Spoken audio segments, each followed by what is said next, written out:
Hi, this is Eric Balakrishnan. I am a New York Ranger fan, and unfortunately, I've had the pleasure of watching the Rangers struggle for the last several years.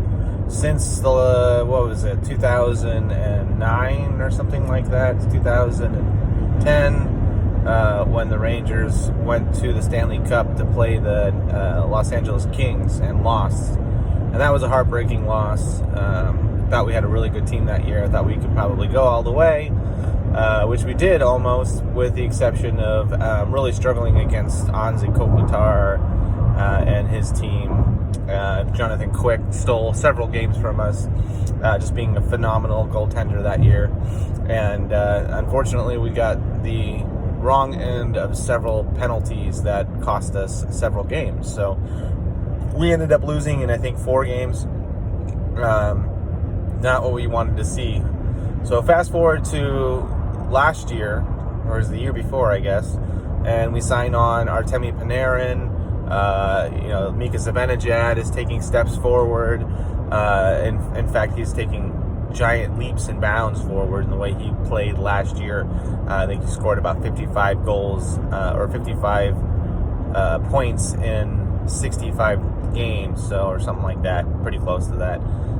Which is phenomenal, outpaced pretty much any center or any player for that matter during that span of time. And then we had the shortened season because of COVID. We saw the playoffs, expanded playoffs, saw the Rangers get completely destroyed by the Carolina team, the Hurricanes. That was a tough loss. I mean, you look at the Hurricanes and you see us, the New York Rangers. You got young, inexperienced players that gradually gain experience and play well. They had actually been swept by the Rangers in all the games they played the Rangers that year, which over, I think, 4 meetings or something like that. I can't remember.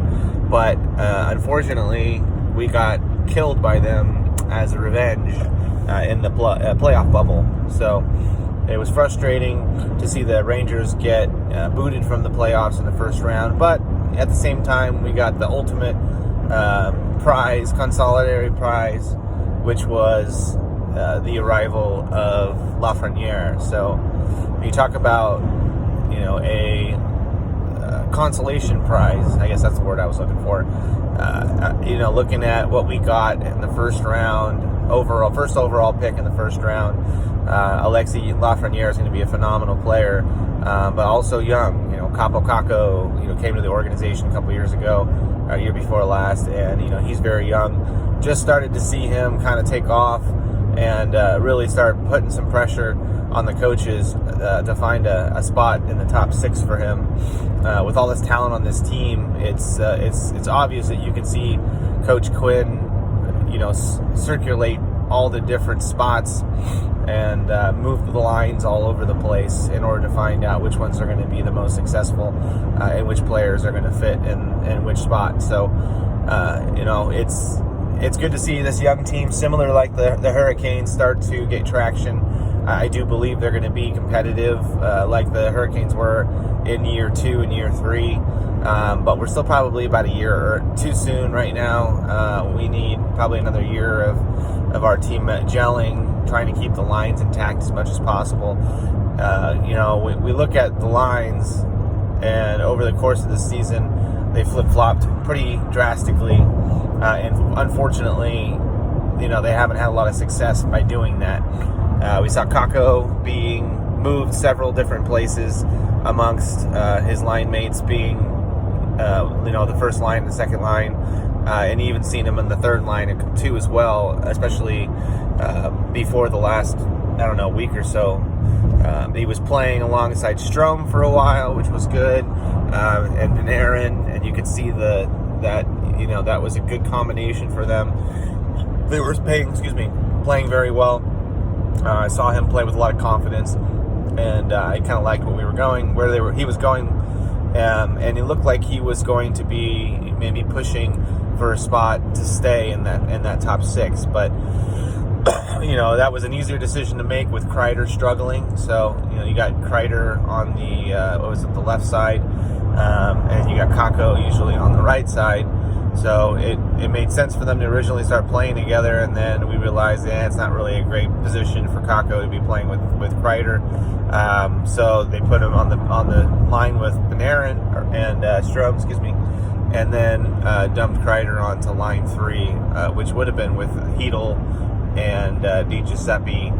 I know I'm forgetting somebody, but Kreider needs to bring a lot more to the table. He's struggled all year long. He struggled for the first half of last year, and then really came on strong, found his shot, became a little bit more brazen. But Kreider's got to be that physical force. He needs to be the guy that's in front of the net, and he also needs to be the guy who drives the net too as well. He's got a good wicked shot and lightning fast release. And I think he could score some good goals if he got the opportunity to get into those high danger areas, or even if it's not in a high danger area, he's got a hard enough shot where he can surprise goaltenders. But unfortunately, he just hasn't really, brought it.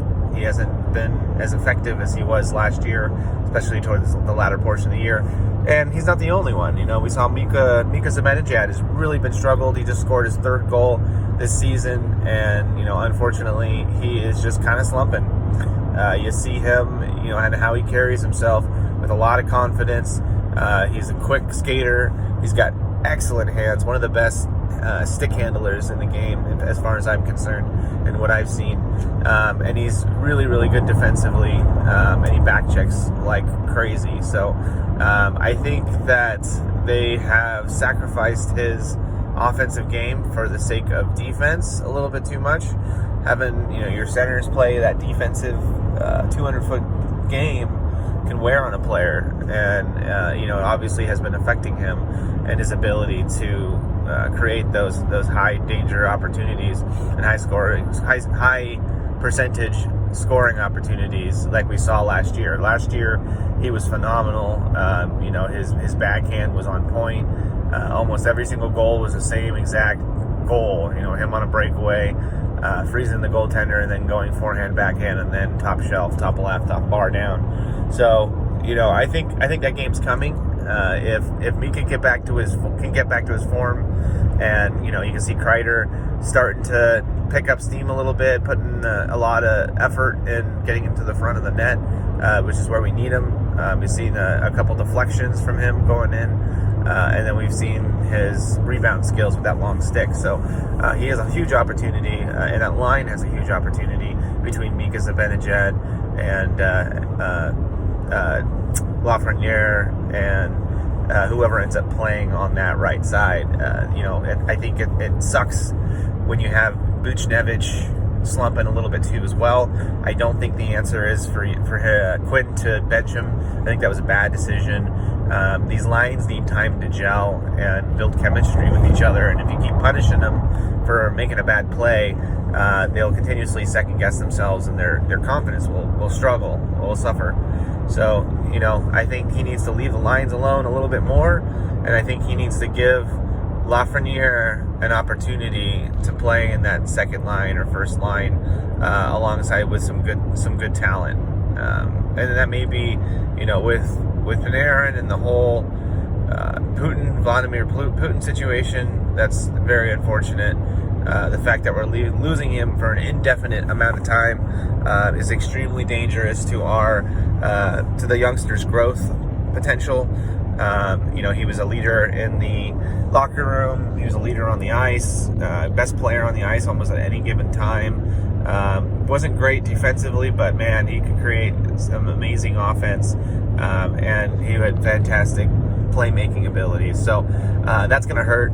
So what I'd like to see is on the top line, Mika Zibanejad centering for Lafreniere, and then you're going to have to put either Kakko or Buchnevich, more preferably, on that right side. So, and then the second line would be centering Strome, and then have either Kakko or somebody else on that side. I did like what I saw from the what's his name, Blackwell.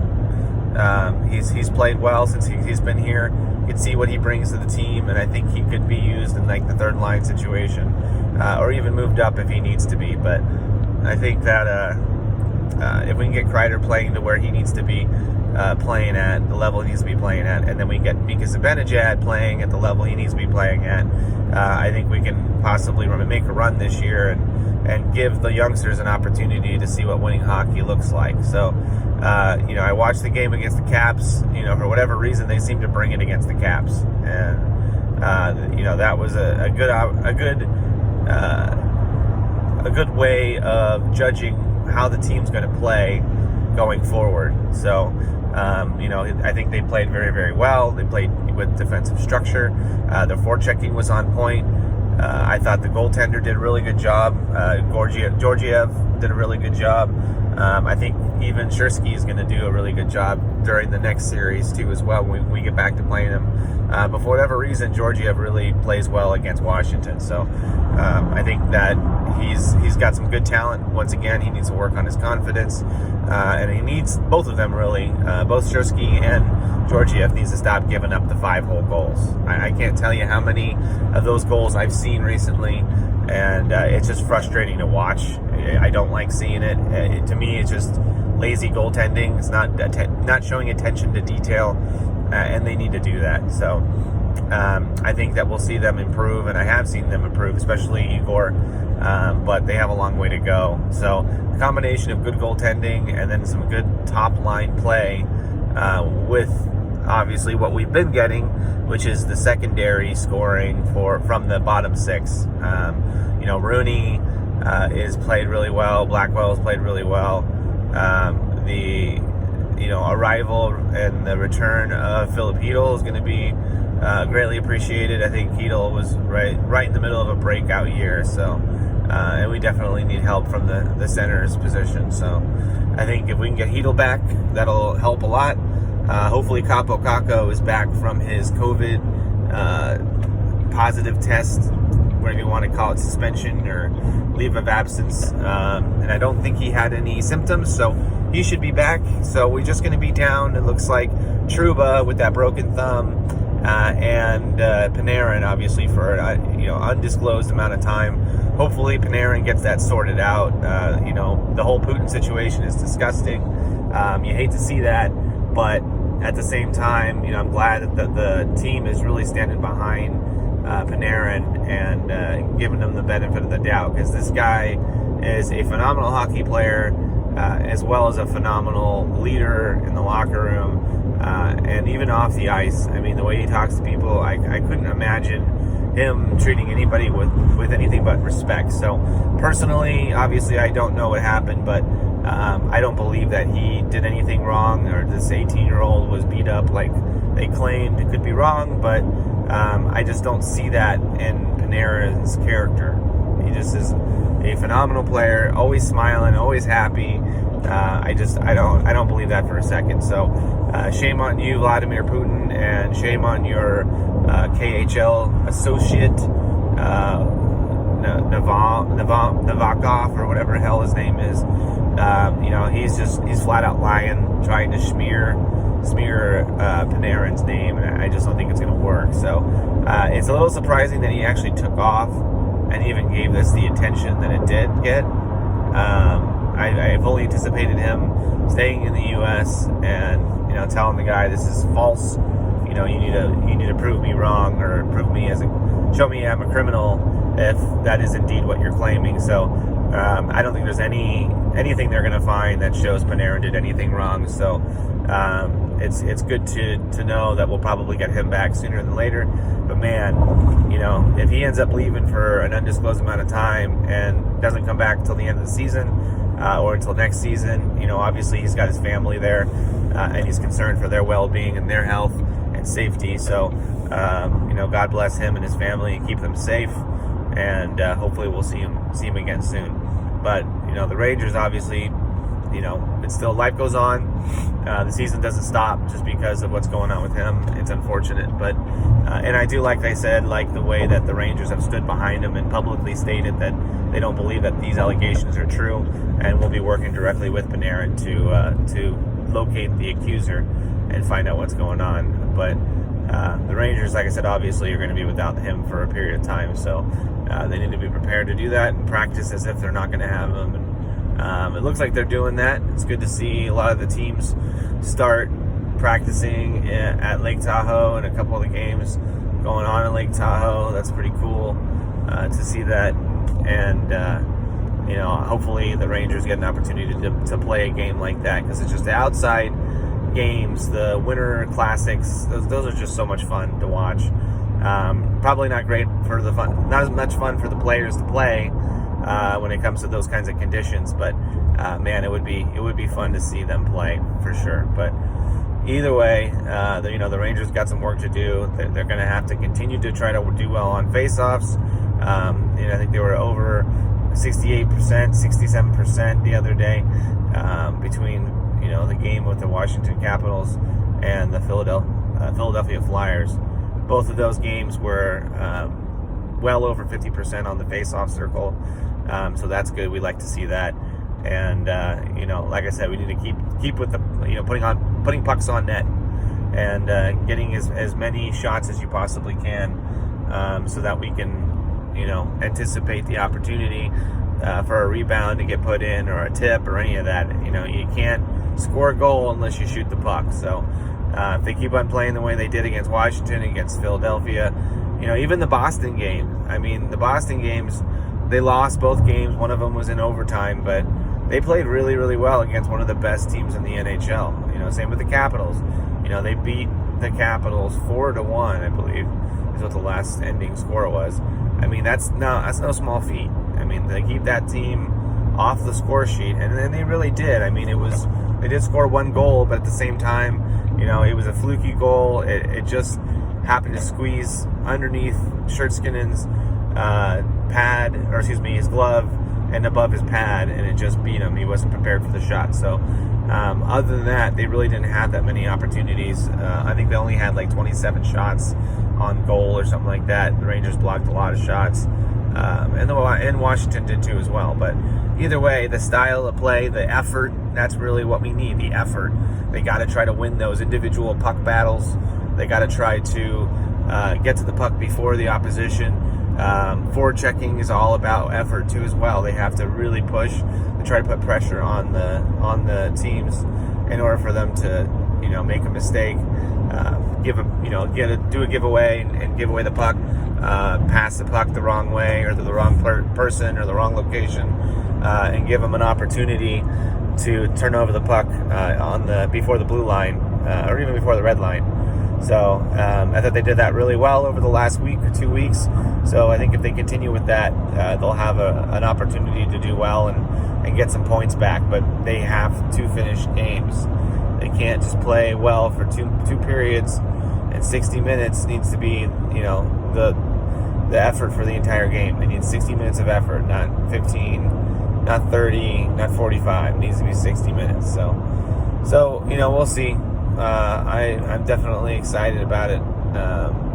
I think that they can do well this year if they focus on those things, focus on effort, focus on getting the puck to the net, putting bodies in front of the goaltender, take away the goalie's eyes. I think those are the things that this team needs to do in order to move that to the next level, to get to the point where they are getting consistent offense. And I think if they can do that, they'll see, eventually we'll see Mika Zibanejad start pouring them off. I think they'll start all flooding in to the goal after this. He had that empty netter. He's been working so hard. I mean, it's tough to watch a guy who works that hard struggle like that, because he doesn't deserve it. He's working his butt off. Maybe he did have some lingering effects from COVID, but I don't know. I think he's just short of where he needs to be in order for him to start putting those goals or those pucks in the net and getting goals. So we'll see what happens. Next game's on Wednesday. Big long break between games, between Saturday's game or it was Saturday or Friday's game against the Caps, and they're going to be playing on Wednesday. I believe they play the New Jersey Devils. I'll have to check on that, but if it is the Devils, man, that's another team that's been playing really, really well. They beat us up pretty badly when we played them, and they were shorthanded by a bunch of players with the COVID protocol. So we need to start getting some points. We need to start winning some games, stringing them together. This is only our second, I believe, multiple wins right in front of each other in a row. So, we need to have more of that. We need some wins, some points.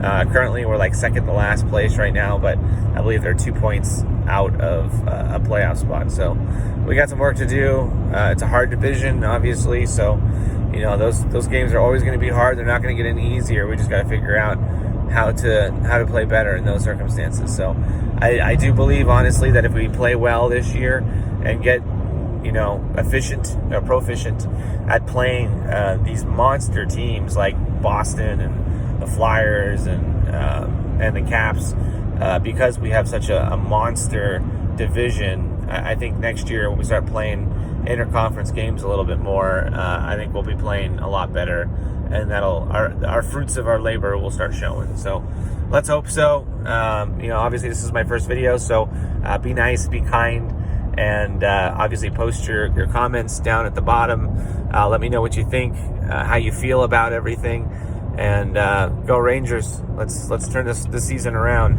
All right, God bless you all. Have a great week. Have a great weekend after the week, and we'll see if we can get back on and have another conversation like this on Wednesday after the game. All right, peace, everybody.